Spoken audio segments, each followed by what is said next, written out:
Ayun, bali, ang sinahod ko po ay, yo, what's up sa inyo mga kwento? So, kakita nyo naman, hindi pa tayo nakakabihis. Excited si Kuya. Bali, ngayon ay September 30. Kung ngayon po ay magsasahod reveal tayo. Kung magkano na po yung sinasahod natin. Well, actually, nag-sahod reveal na ho tayo, pero last year pa ho yung sahod reveal natin. So, tignan natin ngayon kung ano yung pagbabago. So, yung ikinontent ko nung last year ay siya po yung nag-overtime nga din po ako ng pinakasagad o pinaka-maximum ng company namin. So, ang pinaka-maximum nga ako ng company namin ay nasa 45 hours. So, ngayong buwan, nag-overtime nga po din ako ng 45 hours, sinagad po yun. Tapos, meron din po akong dalawang Sabado. So, ito yung pay-slip ngayon. Tara po tignan kung magkano yung sinahod ko at tara tignan kung magkano yung matitira sa akin at kung magkano na po sa Philippine money ngayon yung sinasahod namin ngayon dito sa Japan. Ito yung aking pangalan. Yan.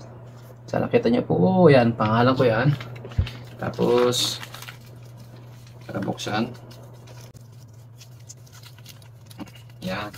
Ito natin. Ayun, no. Yung pera nasa loob. Tingnan. Yan, Romanjo po yung pangalan ko. Tapos nyo yan. Sakuro Romabe Naramiscal. Kailangan ng tulong. Tingnan dito kung magkano ang ating sinahod. So, disclaimer lang po na eh. Ito pong pinapakita kong sahod reveal ay gusto ko lang din ma-inspire yung mga Pilipino na nag-a-apply punta sa Japan. Kadalasan din po kasi may nagme-message po sa akin kung magkano ang sahudan dito, kung maganda pa ba ang sahudan dito. So ngayon, disclaimer lang po, ito po hindi ko pinagmamayabang. Gusto ko lang din i-share sa mga nangangarap po, yung mga nagbabalak mag-apply dito. So yung mga naririnig nila kung magkano yung sahudan dito sa Japan. Kaya mag-sahod reveal na lang po tayo. So ito pong sahod reveal ko, ito po yung marami kong naging overtime itong taon na to. Sumagad po ako sa 45 hours, saka meron po akong dalawang Sabado. So ibig sabihin, medyo malaki yung kikitain natin ngayon. Kaya ito po, tingnan kung magkano yung kinita natin ngayong buwan na to. So ito nga yung payslip ko. Ayun, no. Ito po ang sinahod ko sa loob ng isang buwan. Naka 22 days kami. Tapos 45 hours yung overtime ko. Araw-araw yung may overtime at meron pa akong dalawang Sabado. So ito po ang kinalabasan niya.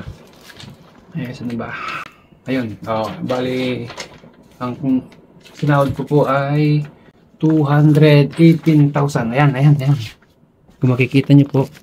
Saan ba? Ayan, Yan, 218,481 yen.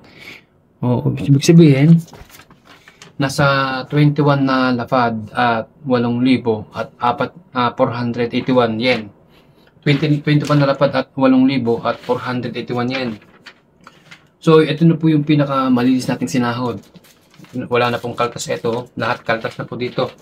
So, dapat yun ang magiging laman na to kung eksakto. Tara bilangin po natin.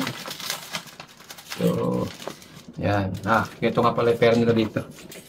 So bilang natin para ba 1 2 3 4 5 6 7 8 9 10 11 12 13, 14, 15, 16, 17, 18, 19, 20, 21, 218. So, bali 21,210 na ito.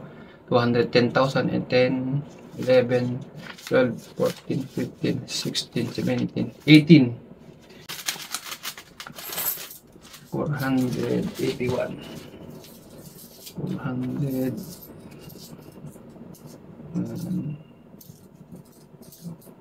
Yan, eksakto po yung sahod natin, yung coins. So ito po ang namnamin na natin dahil mamaya sa panigurado lilipad na ito. Magbababay Philippines na. So, ito nga yung sinahod natin. 218,000. Ah. So, mga kakwento yung mga nag-a-apply. Ito na. Makakaranas din kayo magkano ng gato kalaking pera sa mga palad nyo. Tiyaga lang po kayo. Ako din nagtiyaga, nanalig.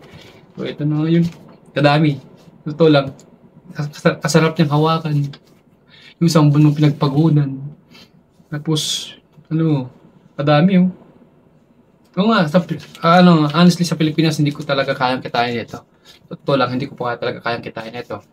So, ngayon, yung 218,000 yen ay, ang ibabawas lang natin ay allowance. Depende na po sa inyo kung magkano po yung magiging allowance nyo sa loob ng isang buwan. So, ako, 3 lapad, kasyang-kasya na po yun. So, bawasan 3 lapad sa 2, 3. Ito na po yung 3 lapad. Yung natira doon ay 18 na lapad at 5,000. 18 na lapad at 5, yun ang ipapadala natin sa Pilipinas. I-compute po natin kung magkano na lang po ang palitan ngayon at kung magkano na lang po ang aabutin ng 185,000 yen to Philippine money.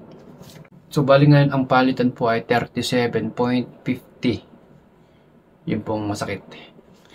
Maraming nagsasabi na mababa ng pasahod sa Japan.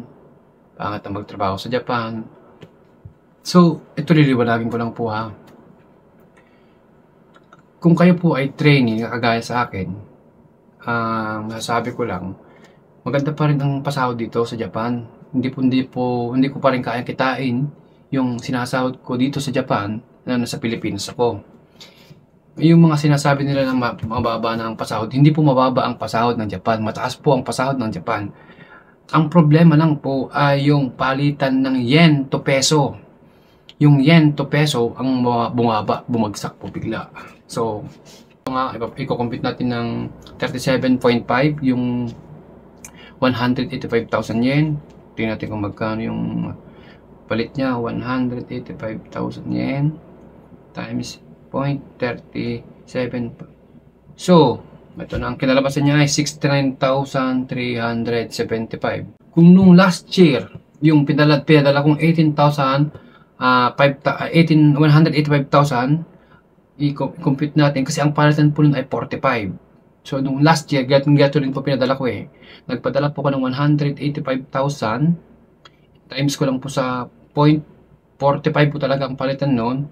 So, ang kinalabasan niya ay 83,250. So, yung pinadala ko last year na 18 na lapad at 5,000, ang inabot talaga niya ay 83,250. Ang difference niya ngayon, yung papadala ko mamaya, yung 18 na lapad at 5,000. So, ang difference ng sahod ko noon, nung pinadala ko at ngayon ay nawawalan ako ng 13,875. So, kung hataw-hataw po yung company nyo, kagaya po sa akin ay diretso na isang buwan na may overtime ka ng 2 hours araw-araw, maabot ka ng 45 hours sa loob ng isang buwan, tapos minsan papasok pa ng Sabado, maaaring sahudin nyo nga yung gato kalaki na 69,000 or 70,000 kayo na lang, 70,000 sa loob ng isang buwan, 65,000 to 75,000 or 60,000 to 70,000. Kung yung company nyo ay nag-OT ng 2 hours araw-araw, tapos minsan meron kayong pasok ng Sabado, pwede nyo kitaan yung 60,000 to 70,000 kada monthly na sahod. Labas na po yung allowance nyo, yung 6,000 to 7,000. Kung kayo po ay trainee kagaya ko, iluwanagin ko lang po, magkakaiba po ang sahod ng trainee, ng mga farmers, ng kasi mga farmers, nakapix ni sahod nila, mga farmers, mga teacher, engineer, yung mga Nikiji, yan po yung magkakaiba po ang mga kategory at magkakaiba po ang mga sahod namin. Kami pong mga factory worker, nagtatrabaho sa mga factory dito, kadalasan ang sinasahod namin ay 11-12 na lapad kapag kami ay factory worker at visa trainee. Yung kasi mga teacher dito, mga caregiver, iba po yung kategory ng sahod nila, iba po yung pinipirmahan nila sa pinipirmahan po namin.